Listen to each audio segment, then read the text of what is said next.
Be'ezrat Hashem, on va continuer le Sefer Etzraïm.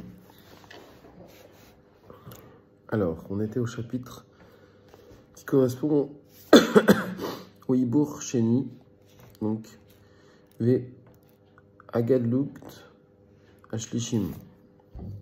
Donc, seconde grossesse et croissance des tiers. Nous allons maintenant expliquer ce qu'il est dit dans le Zohar sur la paracha d'Acharemot, Daf 65.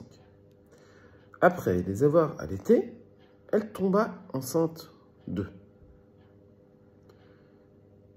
Qu'est-ce qu'on est en train de dire là? On dit que la mère allaite ses enfants et ensuite elle tombe enceinte d'eux. C'est bizarre. Tu me dis d'abord, elle tombe enceinte d'eux, ensuite elle accouche, et ensuite elle allaite. Non, on te dit, et après, elle retombe enceinte d'eux. Ah. Ici, il y a un secret très important, qui n'est pas écrit explicitement, mais que je vais vous donner. Très important. Qu'est-ce qu'il a fait à Kadosh Baruch Hu quand il a créé le monde? Il a fait cette première croissance. Et cet accouchement. Et cet allaitement. Ça oui, il l'a fait. Maintenant, nous, qu'est-ce qu'on doit faire? On doit, par nos mitzvot, créer cette deuxième grossesse dont on va parler là. Et pourquoi? C'est-à-dire que l'enfant ne possède pas de connaissances. Ah, parfaite jusqu'à l'âge de 9 ans et 1 jour. Car c'est seulement à ce moment-là que sa connaissance est parfaite par le secret du verset. Et Adam connu Chava, sa femme. Alors pourquoi on parle de ça? Parce qu'entre 9 ans donc, et 13 ans, vont rentrer ce qu'on appelle les mochines de Gadlout. Pourquoi? Parce que l'enfant fait des mitzvot. Et au moment des 13 ans, il fait ce qu'on appelle la bar mitzvah. Il est ce qu'on appelle bar mitzvah, c'est-à-dire le fils des mitzvot. Pourquoi il est le fils des mitzvot? Parce qu'à ce moment-là, il fait les mitzvot, et c'est à ce moment-là qu'en mettant les tefillin, les mochines de Gadlout, elles vont sortir. Mais entre 9 ans et 13 ans, ces mochines, elles ont été en gestation dans sa mère. C'est pourquoi, après l'allaitement de Zeranpin, celui-ci retourna en gestation dans Ima pour une seconde grossesse, afin d'obtenir des cerveaux. Donc, mochin de Gadlout. Donc, des cerveaux d'adultes. Alors qu'avant, il avait des cerveaux de Katnout, les cerveaux de l'enfant. Bien que tout son partsouf de 6 ksavot, 6 extrémités, fut achevé du temps de son allaitement. Donc, Zeranpin, il a 6 séphirotes du temps de l'allaitement. Et ensuite, il va récupérer les 3 premières. Chochma Binada, ce qu'on appelle les mochines de Gadlout. Et afin que tu ne sois pas surpris de cela, c'est-à-dire du fait qu'il puisse y avoir une seconde grossesse après l'allaitement, n'est-il pas dit Mi Besari Achazé Eloka, de ma chair, je verrai Hachem. Qu'est-ce que ça veut dire? Le sujet en est que tout comme les Neshamot des inférieurs s'élèvent dans Malchut chaque nuit, notre Neshama, elle s'élève dans Malchut d'Atzilut chaque nuit. Pourquoi? Que c'est ce qu'on dit.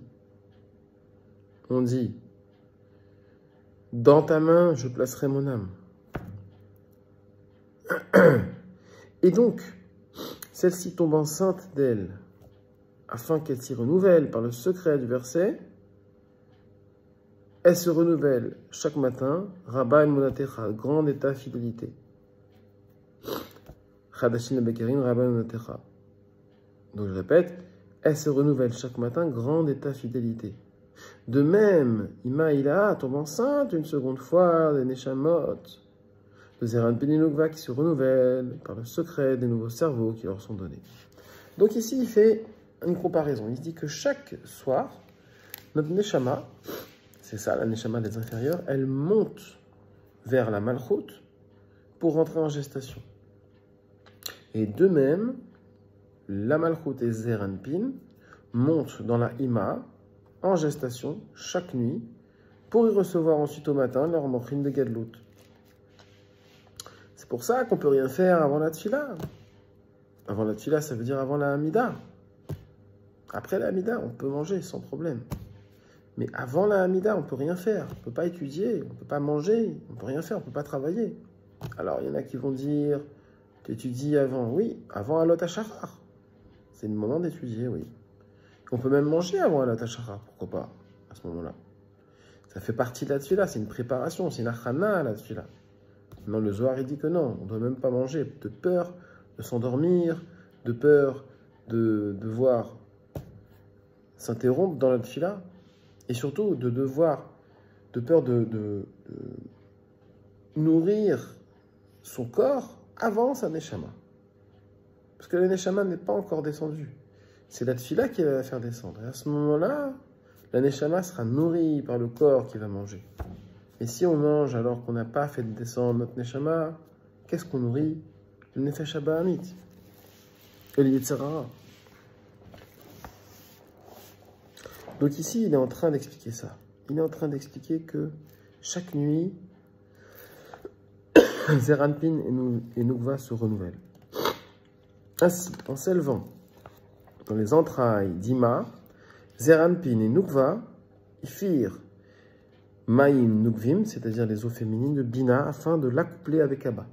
Donc c'est parce que Zeranpin et Nukva montent vers Ima qu'elle s'accouple avec Abba. Et c'est grâce à cet accouplement que naquirent et descendirent les cerveaux de Zeranpin et Nukva. Donc le fait qu'il rentre en gestation, ça permet à la Ima d'être en zivoug. Et ce zivoug va créer les mochines de Zeranpin et Nukva. Et c'est grâce à cet accouplement que naquirent et descendirent les cerveaux. Nous allons maintenant expliquer le secret de la croissance de Zeranpin. Car lorsque Zeranpin se trouvait dans sa première gestation, n'était-elle pas 3 contenus dans 3 Clanine l'éclate dans les entrailles de sa mère. Il s'agissait de l'aspect de la lettre Vav, se trouvant à l'intérieur du He de Bina, le He supérieur. Or, cette lettre Vav possède une protubérance extérieure. Donc, on a un Vav, on a un trait avec une petite protubérance au-dessus. Ceci constitue le secret du point faisant saillie à l'extrémité du Vav. Et c'est le secret du point de Malchut se tenant avec Zeranpin. Ce dernier, correspondant à la lettre Vav sans sa tête, par le secret des 3 contenus dans 3, c'est-à-dire un petit Vav. Ici, mais en note, si l'on considère que le E est composé d'un Dalet et d'un Vav, alors ce Vav est plus petit que le normal. Il ne possède pas de sommet faisant saillie. Donc, on voit ici 2 choses. On voit que la croissance de Gadlut, elle se fait après l'allaitement. Et deuxième chose, on voit que cette croissance de Gadlut, elle se fait grâce à un zivoug qui vient de Abba Veima, qui permet ces mochines de Gadlut d'exister.